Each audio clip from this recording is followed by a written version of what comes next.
बाटो रहेको छ। हामीहरू टनकुल भएर अटोमा बस्यौँ गम्साको पुलबाट। अटोमा बसेर तपाईँको टनकुल जान पुग्यौँ। त्यहाँबाट हामीले एउटा गाडी बुकिङ गऱ्यौँ।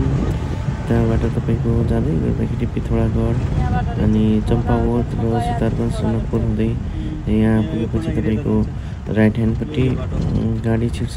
यता लेखेकै हुन्छ बोर्डमा जयमा पूर्णगिरी जाने बाटो भनेर अनि तपाईँको सिधै जाँदै गर्दाखेरि तपाईँको यताको लोकेसनहरू बब्बाल रहेको छ। अनि तपाईँको जस्तै यता लिचीको बोटहरू आँपहरू फलिसकेको छ है, सबै इन्डियामा लाग्छ।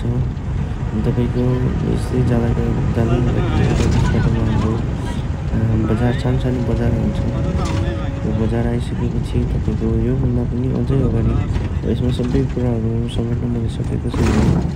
मेरो यो फर्स्ट ब्लग हो, मलाई सायद त्यति आएन पनि। नेक्स्ट ब्लगमा चाहिँ तपाईँले सम्पूर्ण कुराहरूको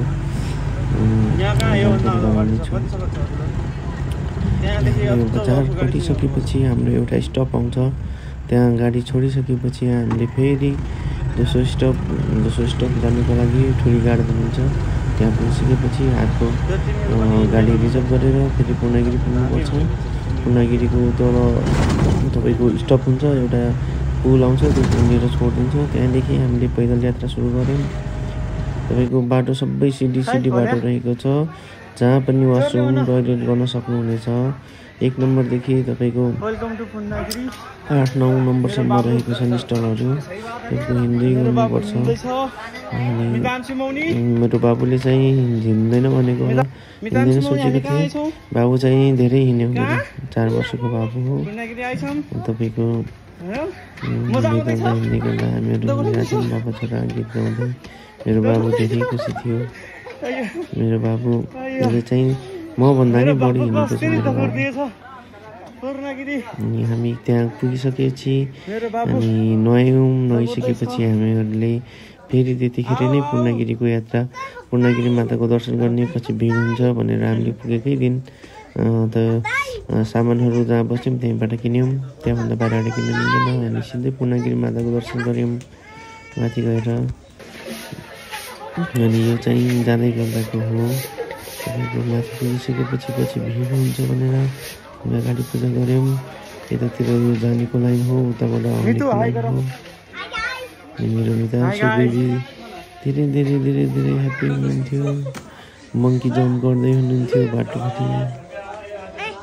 देखिहाल्नु भिडियो नखिच बाबा भनेर लजाइराख्नु भएको थियो मेरो मङ्की बेबी। पनि धेरै ह्याप्पी हुनुहुन्थ्यो। अनि सरी है गाइज, यहाँनिर मेरो स्लो मोसनमा भिडियो बनाएको थिएँ। त्यो भिडियोले गर्दाखेरि भिडियो अलि लामो हुनु पुग्यो। म चाहिँ भोलिको टिकटक बनाउनको लागि यो भिडियोहरू स्लो मोसन बनाउँदै थिएँ, त्यही भएर यो नि एड भएको रहेछ।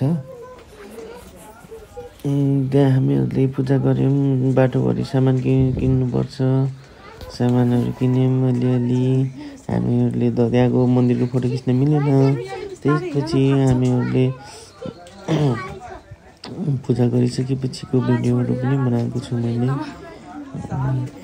मेरो युट्युब च्यानल सब्सक्राइब गरिदिनु होला, लाइक गरिदिनु होला, कमेन्ट गरिदिनु होला। फर्स्ट ब्लग गएको छ मेरो लाइफको। अनि मेरो वाइफ अनि मेरो बेबीसँग गएको, त्यो पनि 9 वर्षपछि बाहिर। अहिलेसम्म हामीहरू कहिले पनि गएको थिएनौँ, बेबी, बाबा, मामु।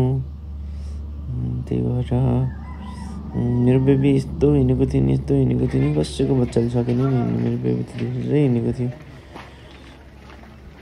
अनि हामीहरू यहाँदेखि पूजा गरिसक्यौँ, भिडियो बनायौँ, फोटो खिच्यौँ। त्यसपछि हामीहरू रातभरि सुतेर बिहान 4 बजीतिर आफ्नो गन्तव्यतिर लाग्यौँ, फिर्ता भयौँ। मैले झोला बोक्दै थिएँ, आँखा रातभरि निद्रा लागेको थिएन, केही सोचिरहेको थियो। त्यसपछि हामीहरू फिर्ता भयौँ। बाटोभरि लाइटको व्यवस्था चाहिँ